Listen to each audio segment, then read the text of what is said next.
Ya pemirsa, Lansto kali ini kita akan membahas topik ERP Solusi Kemacetan Jakarta. Ya, dan bersama kita sudah hadir narasumber kami. Ya. Ada Mas Yayat atau Kang Yayat Supriyatna yang sudah hadir bersama kami di sini. Kita akan membahas lebih lanjut apakah memang ERP ini merupakan salah satu solusi kemacetan Jakarta. Betul, menggantikan 3-in-1 yang sudah dalam waktu dekat akan dihapus begitu. Namun kita simak dulu informasi berikut ini. Jalan berbayar atau Electronic Road Pricing (ERP) yang digagas beberapa tahun lalu oleh Pemprov DKI kembali mengemuka.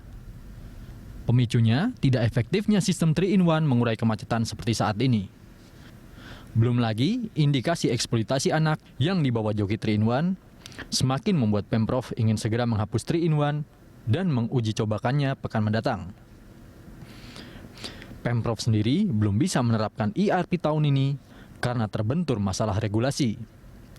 Jalan berbayar memang bukan tol yang tarifnya ditentukan Menteri Perhubungan. Sistem ini hanya merupakan upaya untuk menekan banyaknya kendaraan di saat jam sibuk.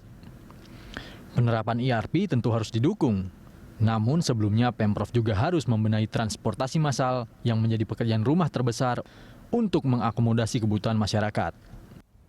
Iya, Electronic Road Pricing atau ERP ini apakah menjadi solusi kemacetan Jakarta? Masih tanda tanya sebenarnya. Masih tanda tanya, apakah memang bisa dialihkan dengan nantinya tidak ada 3-in-1, ERP lantas bisa mengurangi kemacetan Jakarta? Betul, kita tanya langsung ke Kang Yayat. Gimana nih sejauh ini, karena kan ini sudah proyek atau pembicaraan selama setahun kemarin ya Kang Yayat. Sejauh ini perkembangannya Anda melihat bagaimana untuk ERP ini? Tadi dikatakan bahwa implementasi proyek ini terhambat dengan persoalan administratif. Jadi ada persoalan-persoalan administratif yang harus diselesaikan. Nah, kemarin Pak Gubernur sudah mengatakan bahwa semua akan di take over oleh pemerintah daerah. Karena pemerintah daerah kelihatannya sudah memahami ada solusi yang harus diambil alih oleh pemerintah daerah karena ini bukan persoalan ERP-nya, tapi ada persoalan bisnis di dalamnya. Karena terus terang saja ini kan mirip jalan berbayar juga seperti tol ya. Padahal jalannya punya pemerintah.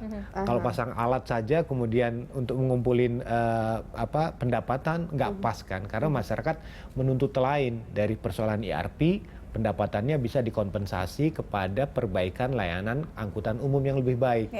Nah sekarang kan yang kita lihat mengapa dia tertunda cukup lama, ini karena memerlukan banyak proses. Nah ERP ini kan hanya salah satu tools ya, jadi dia tidak menjadi solusi tunggal. Jadi ERP 3-in-1 atau misalnya genap ganjil, terang gelap, atau misalnya usia kendaraan, itu adalah konsep TDM ya, Traffic Demand Management, sebagai satu skenario untuk membangun pull and push factor. Untuk apa? Untuk naik angkutan umum. Nah sekarang menjadi tantangan kita adalah sejauh mana ERP yang akan dibangun oleh pemerintah Kota DKI itu bisa berjalan tidak sekarang. Nah karena apa? Karena bukan sekedar memasang alat. Ketika ERP itu dibangun harus ada perangkat pendukung terkait dengan pengembangan sistem supaya ERP itu kan merupakan sebuah bentuk pengendalian. Nanti salah satu yang dikendalikan itu adalah motor. Nah ini kalaupun kita sebelum jauh untuk pengoperasian ERP nantinya yang mungkin tidak juga dalam waktu dekat seperti itu ya Pak Yayat ya. Tadi disampaikan prosesnya panjang, ini ada urusan bisnis juga. Saat 3-in-1 hilang, apa yang harus dipersiapkan mental masyarakat Jakarta untuk menghadapi sebelum akhirnya ERP beroperasi? Ini kan semua orang agak kaget ya ketika Pak Gubernur tiba-tiba mengatakan dihilangkan karena ada persoalan eksploitasi anak. Kita harus memisahkan persoalan ERP dengan persoalan sosialnya. Sebetulnya dengan adanya Perda nomor 8 tahun 2007 sudah dinyatakan dilarang menjadi joki. Artinya sudah ada upaya pencegahan kalau 3-in-1 ini disiasati oleh masyarakat untuk bisa menerobos. Tapi penertibannya mungkin yang bermasalah. Sebetulnya juga yang kena sanksi kan selama ini hanyalah jokinya. Yang menyewa lolos terus. Nah yang menyewa ini sebetulnya bisa kena undang-undang lalu lintas. Tapi kan untuk menindaknya tidak bisa Satpol PP, harus polisi. Jadi disinilah sebetulnya bisa dikembangkan hubungan kerjasama pemerintah daerah dengan pihak kepolisian. Jadi kan bagaimanapun supaya penertiban, penindakan di lapangan bisa berjalan, maka polisi harus juga terlibat di dalamnya. Bukannya tanpa kerjasama seharusnya polisi sudah mengetahui ini tugas dan tanggung jawab mereka juga sebenarnya. Ya mungkin polisi kan mengatakan urusan saya bukan ERP aja.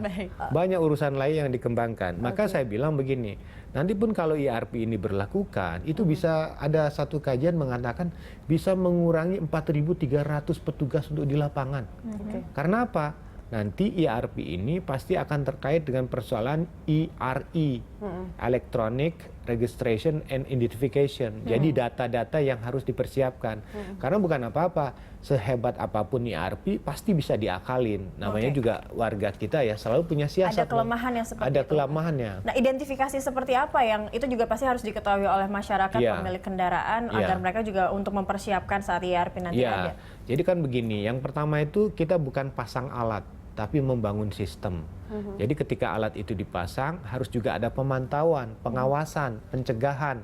Jika terjadi katakanlah pelanggaran aturan, penyerobotan, atau tindakan-tindakan lain yang sebetulnya tidak sesuai dengan kaidah ketika ERP itu dipasang. Nah, yang kedua, ketika ERP dipasang, itu kan ada syarat dan ketentuan. Jenis moda mana yang boleh masuk? Jelas kendaraan roda 4. Tadi saya katakan posisi roda 2 gimana?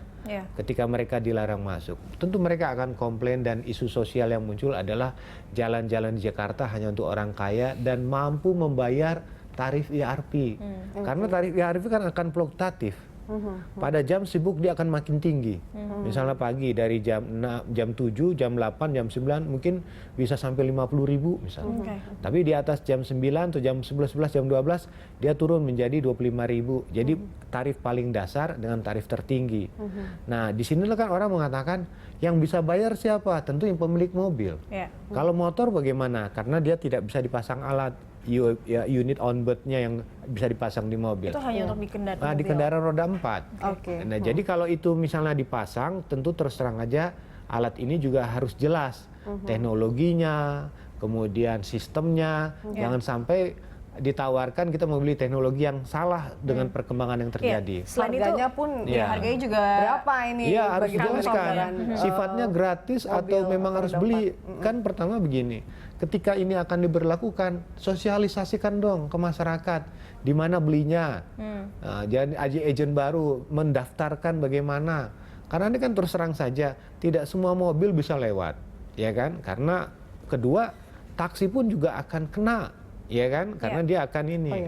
Jadi semua jenis kendaraan yang melintas akan kena dengan pengenaan tarif yang berlaku. Atau dibatasi mobil pribadi sendiri, mobil angkutan juga. Ya, jadi kalau kita nanti naik taksi ya kan, taksi resmi ya, artinya ya. Nanti kan setiap kita kalau Anda pergi ke Singapura atau kota lain, begitu Anda masuk kawasan langsung cetek, tercatat angkanya dan begitu kita bayar ada bill yang keluar bahwa ini tambahan untuk biaya terkait dengan kawasan ERP-nya. Jadi orang tahu bahwa dia dapat tambahan cas di dalamnya karena masuk kawasan tersebut. Nah, jadi bagi masyarakat harus pahami. Nah, bagi yang motor ini tentu kan mereka akan bertanya, kalau begitu ketika saya dilarang, saya pakai apa? Apa kompensasinya untuk itu? Maka sekarang ini pemerintah DKI untuk sampai ke sana kan masih cukup jauh. Jadi kalau 3-in-1 ini dihapus sekarang, ini bagaimana? Maukah kita menerima kembali kemacetan? Nah, ini menjadi persoalan kan? Ya, Kang Yayat, kita masih akan melanjutkan perbincangan di segmen berikutnya. Pemirsa tetaplah bersama kami di Landstalk.